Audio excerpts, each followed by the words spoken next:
Hey everybody, we're going to be reading Chapter 5, Uncle Feather's Adventure. So I need you to go ahead and grab your book. I need you to flip to page 27. And I want you following along as I read. This is a long chapter and a lot happens in it. So it's really important that you're following along and you understand what's going on. Let's get started. The next day when I got up, Fudge's bed was empty. He doesn't know you're supposed to sleep late when you're on vacation. I pulled on my jeans, which I had left on the floor. They felt cold and damp. I forgot about the sloping ceiling until I stood up and whacked my head.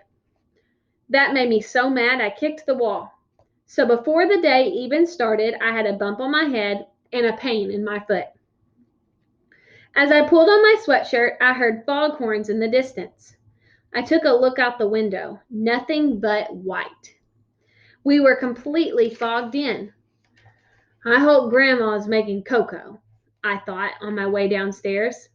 She likes to get up early. She says at her age you really appreciate morning, and there's no point in wasting it. So I wasn't surprised to hear her laughing as I came through the inside door. The kitchen and the living room are really one big room, with a stone fireplace in the center. Buzzy Sr. was having breakfast with Grandma. They'd really hit it off last night. At supper, they'd laughed so hard you'd have thought they were old friends. At the same time, Grandma was trying to feed Tootsie oatmeal. But Tootsie likes to feed herself, so she grabbed the spoon out of Grandma's hand and wound up with a blob of oatmeal in her hair. Pee! Tootsie said when she spotted me. You have to go potty? Grandma asked, as if Tootsie is toilet trained, which she definitely is not.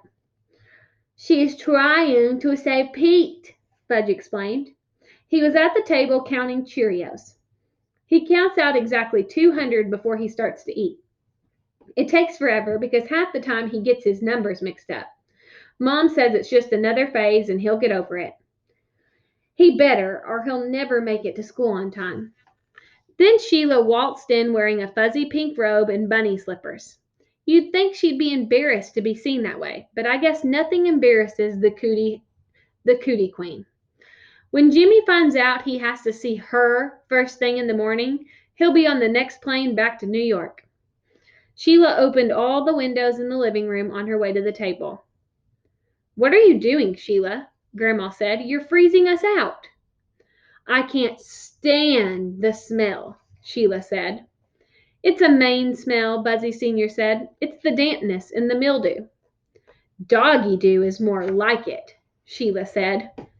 Maybe your dog goes inside, but my dog doesn't, I told her. Close the windows, Sheila, please, Grandma said. The baby could catch a chill. Sheila muttered to herself, but she closed the windows. When she got to the one in front of Uncle Feather's cage, she peered inside and said, Where's your bird, Fudge? What do you mean? I asked. I mean, Uncle Feather's not in his cage, Sheila said. I looked over at Fudge, but he kept counting his Cheerios. 82, 83. His bird is gone? I asked. Yes, Sheila said, gone. As in not present? As in disappeared from view? I jumped up from the table and ran over to Uncle Feather's cage. Sheila was right. Uncle Feather was definitely not present. I looked back at Fudge, who kept counting his Cheerios. 84, 85. Where's Uncle Feather? I asked him. Someplace nice, he said. 86. What does that mean? I said. I'm trying to count.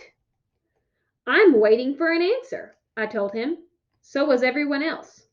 Finally, Fudge looked up from his Cheerios. He was bored. He wanted to come out of his cage. You let him out of his cage? I couldn't believe this. Just for a little while. He started counting again. 52, 53. Go get him, I said. First, I'll have my cereal. Oh, no, you won't, I told him. First, you'll get your bird.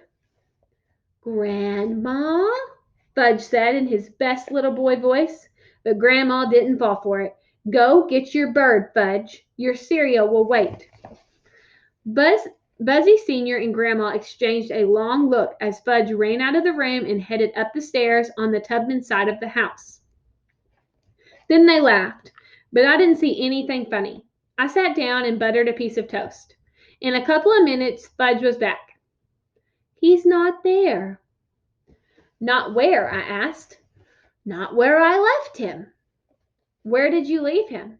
I can't tell, but he's not there anymore, and the window's open. I looked over at Sheila. Well, how was I supposed to know his bird wasn't in its cage? She said. You opened the windows everywhere, I asked. Well, yes, because of the smell. I shoved my chair back from the table. Let's not panic, Sheila said, sounding exactly like her father. Let's think this through in a logical way. I've thought it through, I told her. I grabbed my rain jacket from the hook near the front door. Come on, I called to Fudge. Search and rescue, Buzzy Sr. said. That's the spirit. He raised his coffee cup to toast us. I helped Fudge into his new yellow slicker. It's so long it hangs down to the ground, making him look like a little old man with no feet. I stuck the matching hat on his head. Be careful, boys, Grandma called. It's very foggy out there. Wait, Sheila said. I'll get dressed and come with you. Forget it, I told her. You're making a big mistake, she said, because I'm the only one who noticed the empty cage. Yeah, and you're the one who opened all the windows. I pushed Fudge out the door and let it slam behind me. Outside, the fog was so thick you couldn't even see the cars parked in our driveway. It was like standing inside a big white cloud. Where do birds go when it's foggy? Fudge asked. If they're smart, they stay home. We walked along a path through the woods, calling to Uncle Feather. Where are you, stupid? We used all his favorite expressions, but he didn't answer. There was no sound except for the foghorn in the distance. Uncle Feather's just playing a game, right? Fudge asked. Let's hope. The path led us down to the water. There were a couple of houses overlooking the arbor, but it was too foggy to see any of the boats. We'll start here, I told Fudge, stopping in front of an old white house with black shutters. We climbed the steps to the front porch. I'll talk, Fudge said. He's my bird. Okay, but don't waste a lot of time. I rang the bell. A woman about Grandma's age came to the door. Have you seen Uncle Feather? Fudge asked, getting right to the point. Uncle who? She said. Uncle Feather, Fudge repeated. Why, no, at least I don't think so, but come in out of the fog and tell me all about him. We followed her to the kitchen. You can call me Mrs. A, she told us. My husband and I live here all year round. Where are you boys staying? Through the woods, Fudge said. We have a swing. Oh, yes, I've noticed a whole gang at that house. There's Mommy and Daddy and Tootsie and Grandma, Fudge said, ticking off names on his fingers. And Buzzy Sr., Sheila, Libby, Mr. and Mrs. Tubman, and Turtle, Jake, Uncle Feather, and me and my brother Pete. This is Pete. He pointed at me. He's not supposed to talk. Mrs. A looked at me. That sore throat is going around, she said. I had it myself last week. What you need is some hot tea with lemon and honey. Before I had the chance to explain that my throat wasn't sore, Fudge made himself comfortable at the kitchen table. Something smells good, he said. Mrs. A set out a plate of cinnamon buns. Fresh from the oven, she told him. And I'll bet you could use a nice hot cup of cocoa, too. I could, Fudge said. I didn't have any breakfast. Why, that's terrible, Mrs. A said. On a morning like this, you need a big hot breakfast. I tugged at the sleeve of Fudge's slicker, reminding him that we didn't have time to waste if we were going to find Uncle Feather. But he ignored me. Mrs. A poured Fudge a cup of cocoa. Then she poured me a cup of tea. She stirred in a spoon of honey and squeezed in the juice from a lemon wedge. That should fix your sore throat, she said. I didn't tell her that when I'm sick, I like Moe's herb tea, or that Fudge's cocoa smelled so good I could feel my mouth watering.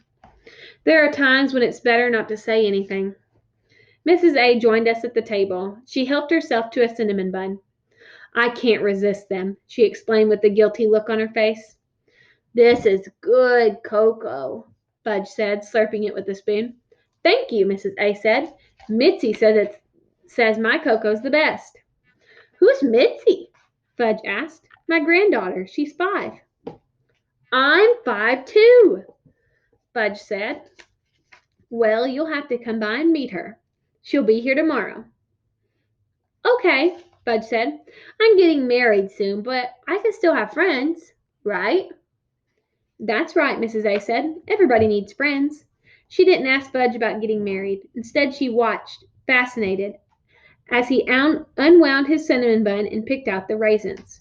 He piled them up in the corner of his plate. Finally, Miss A said, I certainly hope your uncle's not out sailing in this weather. I hope not, too, Fudge said, because he doesn't know how to sail. Oh, dear.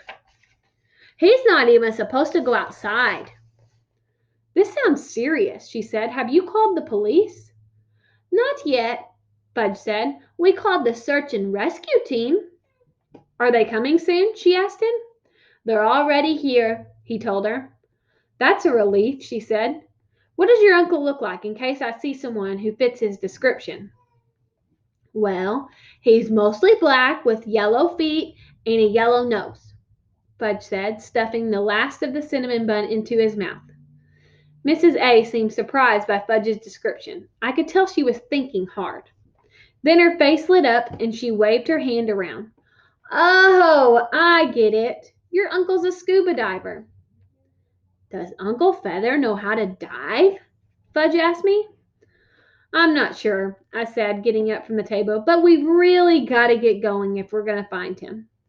When we got to the front door, Mrs. A took me aside and whispered, Is your uncle all right? Upstairs? She tapped the side of her head in case I didn't get her point. Hard to say, I whispered back. Then I shoved Fudge out the front door. Thanks for the snack. Come back tomorrow, Mrs. A said. Okay, Fudge said. As soon as we were away from the house, I grabbed Fudge by the arm. Why didn't you tell her Uncle Feather's a bird? She knows that, Fudge said. How does she know? Everybody knows Uncle Feather's a bird. No, she thinks he's your uncle. My uncle, Fudge said, laughing. That's really stupid. Right?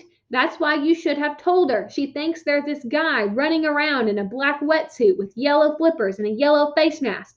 This guy who's a little weird upstairs. I tapped the side of my head the way Mrs. A had. And that he's your uncle. Come on, Pete. That's what she thinks.